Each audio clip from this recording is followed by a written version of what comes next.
And there's two parts to Oprah Winfrey that I haven't really spoken about publicly. The other part with Oprah Winfrey is, yeah, you let me get thrown under the bus and you said nothing. The other part is you mess with my family. You mess with my mother, my father. She called me about my brother, right? Mm-hmm. All lies will be exposed. That's all.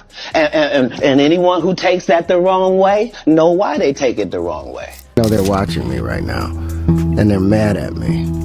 I was, needless to say, devastated and really shaken to my core when I first heard this news. And I spoke to all the girls personally, and I encouraged all of them, any of them who had actually been harmed, to please come forward. She's so freaking mean to me. I was in shock. Do you take responsibility for the situation that you're in right now? 100%. 100%? 100%. I couldn't believe it because I loved her so much. I admired her and looked up to her. And she pretty much reprimanded me. Did you ever find out who did it? Yeah, I knew who did it shortly after. Yeah? Yeah. And they are now where? Oh, the guy who actually shot me is dead. Oprah Winfrey is reportedly in panic mode right now because, once again, someone she has been linked to has been exposed as a real-life music devil. She was close friends with figures like Epstein and Diddy, yet she insists she had no knowledge of their questionable behavior, and even claims she didn't know Diddy's after parties were happening. Music, at first, the public accepted her explanation. But with everything unfolding lately, more people have started to scrutinize her closely. Making things even worse, several celebrities she is accused of mistreating have now stepped forward to call her out publicly. And the list is shocking. Even before these claims surfaced about Oprah allegedly sabotaging the careers of certain celebrities, there had already been controversy surrounding her, particularly regarding the suspicious school she opened in South Africa in 2007. The dorm matron, Virginia Tiny Makopo, was charged with 13 counts of essay. Oprah traveled to South Africa to personally apologize and dismiss the headmistress, but many people still believe to this day that she only did it for PR. Oprah Winfrey has had a lot of controversy around her African school for girls, with huge conspiracy theories starting that these girls were going missing from Oprah's school. All of these theories started shortly after Oprah opened her school in 2007, and the matron of that school was charged with essay of 7 different girls. Oprah ended up offering a public apology to the parents and the children and citing her own essay incidents in this apology. But the matron would then be found not guilty of these crimes. But then it shocked the nation because shortly after this, Oprah's school was hit with another essay allegation. 7 students were suspended for harassing and fondling classmates. And a lot of people thought that this stemmed from the very first incident because why would these children be acting like this? And the rumors started swirling after this point because they just didn't understand how these things could happen so close to one another. And then boom, there was another investigation at Oprah's school after the body of a newborn was found in a girl's book bag. Now, you would think that with allegations like these floating around, Oprah would be extra careful so people wouldn't have more wild things to say about her, but nope. She was allegedly too busy damaging the reputations of certain actors in the industry. One of the people she is said to have done this to is 50 Cent. Back when 50 was still working his way up, he was eager to clean up his image because the public only viewed him as a gangster, even though he was achieving major milestones in his career. Music, at the time, there was no bigger or better platform for that than the Oprah Winfrey Show. However, when the idea was brought to Oprah, she reportedly turned it down. The interview did eventually happen, but that didn't mean 50 Cent let it go. He accused her of catering to white audiences, even comparing her to an Oreo, black on the outside, white on the inside. He said, "I think she appeals to older white women." Oprah's audience is my audience's parents, so I couldn't care less about Oprah or her show. She was completely against everything my music stood for, so she was never going to have me on that show. I was never going to reach that platform, which is proof you've made it big. He added, so I said, okay, if we can't be friends, then we might as well be enemies. I'm actually better off having tension with her. 50 Cent's feud with Oprah reportedly opened the floodgates, encouraging others who felt wronged by her to speak out as well. And trust they did. Ludacris also went in on her, accusing her of trying to make him a scapegoat when he appeared on her show to promote his film Crash. That she had made about, I was there for Crash, for the movie. Yeah. And basically she said something about not agreeing with my music, but she thought I did great in the movie. And of course I was up there with the whole cast of Crash. Mm-hmm. And so I didn't necessarily feel like that needed to be said. You didn't agree with my music. And even if you don't agree with certain songs I made, say you don't agree with certain songs, don't say you just don't agree with all of my music. Right. She was able to say what she said, and then I had my rebuttal, and when I saw the final show, her comments were in there. Right, was in there, but yours wasn't in there. And mine weren't in there, so it just looked like I kind of took it. Wow. Like, was just quiet and didn't you're say this nothing. man? I did. Monique also entered the conversation, and she had plenty to say about Oprah as well. Their feud dates back to the film Precious, which was produced by both Oprah and Tyler Perry and starred Monique. According to Monique, she was paid only $50,000 for the role and never signed any agreement requiring her to do promotional press. However, Music, after the movie was released, Tyler and Oprah allegedly expected her to travel worldwide to promote it. Music, what made it even worse was that they wanted her to cover the expenses herself. You truly can't make this up. Interestingly, 50 Cent was one of the few people who publicly supported her during the backlash because he understood firsthand what it felt like to be blackballed by Oprah. He shared a photo of Monique on Instagram and wrote, "All in favor of Monique being back on top. Say make it happen, 50. Stop messing around." He added that he attended one of her stand-up shows during Super Bowl weekend and said it was amazing, claiming she had him completely locked in and urging people to go see her perform. He later followed up with another post calling on Tyler and Oprah to apologize to Monique, warning that he was ready to help put her back on top. He said he was sure Oprah Winfrey and Tyler Perry wouldn't want their influence to continue harming Monique's career, adding that it had gone on long enough. Music. He ended by saying now would be the perfect time to apologize because he was ready to bring her back. Green light gang, I don't miss. Room. So Tyler Perry says to me, listen, you may really want to consider promoting this film because if you get nominated for an Oscar award, your next film is $3 to $5 million. And if you win it, your next film is $6 to $8 million. I said, Tyler, who you talking to? I'm a black woman. Where do they pay those type of salaries, brother? I said, what I cannot do, Tyler, is work for free. I've done what I was supposed to do. I cannot go overseas and do this for free, Tyler.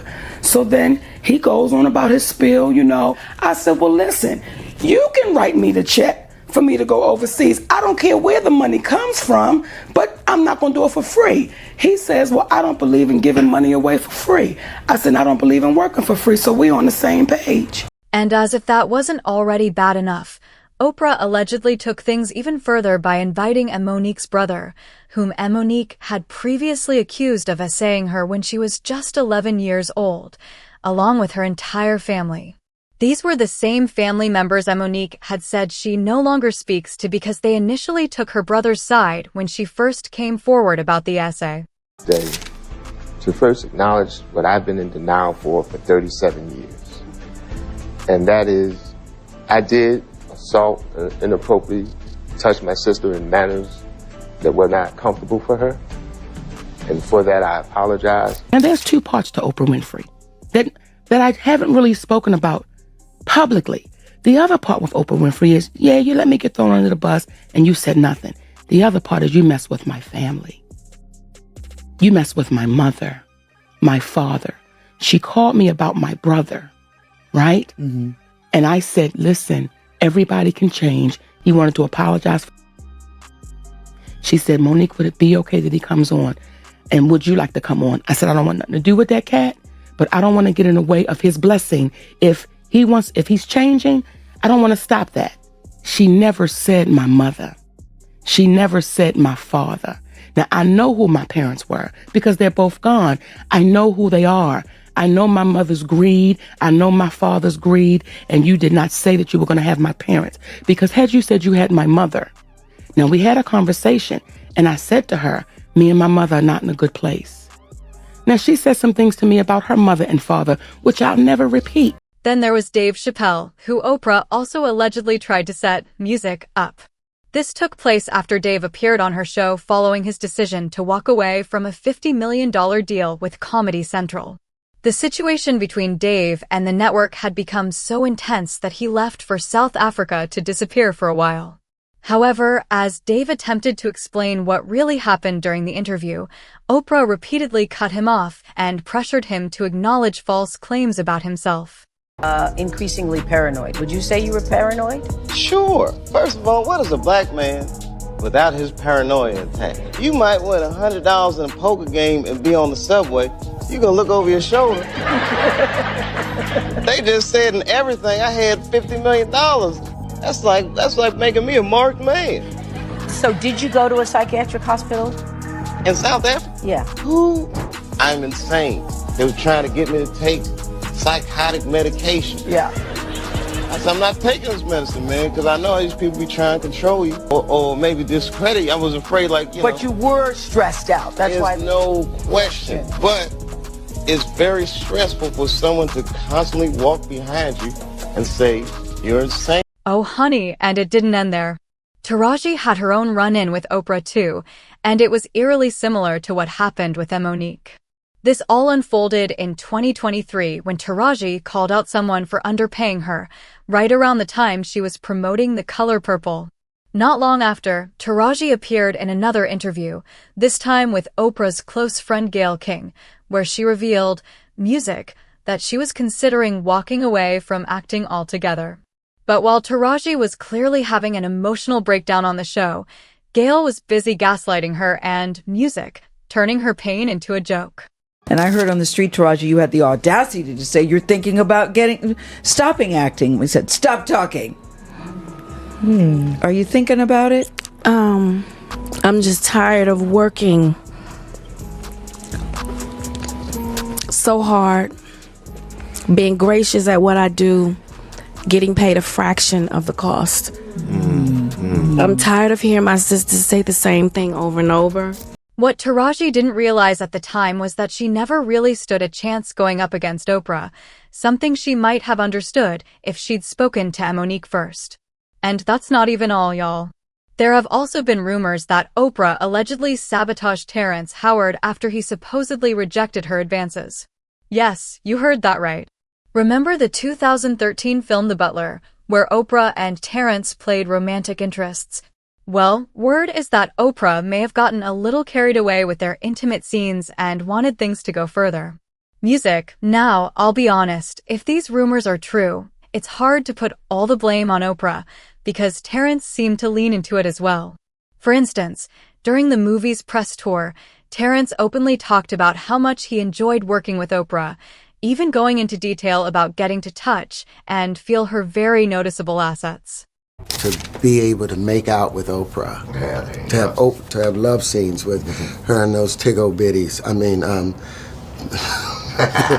she's such a lovely, voluptuous woman. So being able to, she's very, very, very beautiful, and that was wonderful. That was wonderful. A lot of people weren't feeling it, saying he was being disrespectful and reducing Oprah.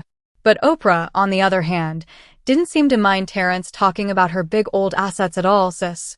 In fact, Oprah even joked that she'd be happy to take things off camera with Terrence if he was up for having a good time. So I would have loved to have been in Rolling in the Sheets with Terrence. I'd have liked to give that a try one afternoon. Now, as I said, word on the street is Oprah didn't take Terrence's rejection very well, and she allegedly ended up backtalking him behind the scenes. And then there is Mariah Carey. Now, Oprah wasn't able to blackball Mariah as she did with everyone else, but she did something very similar to when she brought Monique's brother to her show for an interview. Okay, so in 2020 interview for Mariah's memoir, The Meaning of Mariah Carey, Mariah had a candid sit-down where she basically shared traumatic childhood stories, family issues, alleging her sister her offered nose candy, and tried to give her to a pimp at age 12, feeling neglected, biracial struggles, crazy marriage to Tommy, music, Mata, and family treating her like an ATM with a wig on. People dragged Oprah for this interview, accusing her of asking Mariah too many personal questions on TV. You grew up in a house where you're constantly afraid, and you were able to figure out, literally as a little kid, sense when the violence was coming, right? Yeah, that was a thing, and it's described, you know, through the kind of the feeling of when it's a storm that's about to happen, and rage, extremely and violent, yes. And unpredictably so. So the thing when you're living in an environment where you don't know where it's going to come from, you're always constantly walking on eggshells in a state of anxiety yourself. And a sister who, I don't know, how would you describe your sister? I would say troubled. I would say traumatized. But guess who's been watching all of this and gearing up to expose her? That's right, Cat Williams. One thing about Cat is that he doesn't speak unless he has solid proof. And judging by everything we've seen about Oprah music, it's safe to say whatever Cat had to say wasn't far from the truth. In a heated 2024 interview with Shannon Sharpe, he called her a gatekeeper who wields her power to destroy careers when people don't play along. He also claimed that Oprah, along with Tyler Perry and Steve Harvey, used their influence to make shady moves, music, behind the scenes to silence others. When our people call out for help, we gotta understand. You know what I mean? Like we put too much pressure on Tyler Perry. You know what I mean? He ain't put nobody on. The people that been in his productions, they not famous. All of them can walk through the mall without security. Be what you gonna be, but put your people on. If you a gay person and you in there, put some other gay people on. Put somebody on. Or don't be wondering why people keep saying gatekeepers. Because clearly, y'all are keeping these gates. Clearly. I'm not sure how much longer Oprah can keep flying under the radar before she's fully exposed and ousted from the industry, but it seems like people are done with her saint image. As usual, folks had their opinions. For example, one person said, "Oprah gave me strange vibes. Music, she just feels fake." Another added, "Oprah needs to be held accountable for whatever she's involved in." But now I want to hear from you. What do you think about all these claims exposing Oprah? And do you believe Cat Williams when he says she's a gatekeeper? Drop your thoughts in the comments below, and don't forget to click here to watch another one of our very messy videos.